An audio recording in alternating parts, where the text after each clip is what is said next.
Matandaan ko lang yung sinabi ng ating Pangulo, yung kanyang 4 major legacy project na natapos. No? Yung una, sinabi na niya yung Lucana Bridge, no, na natapos sa administrasyon na ito at sila ang gumawa.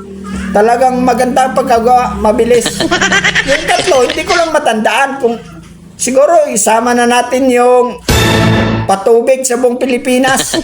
Bago magtanim, para makamit natin yung 20 pesos na kilo ng bigas, pinatubigan muna. Yung pangatlo, siguro yung katatanim lang, tapos ani na agad. Parang ganon, boom! Parang ganon.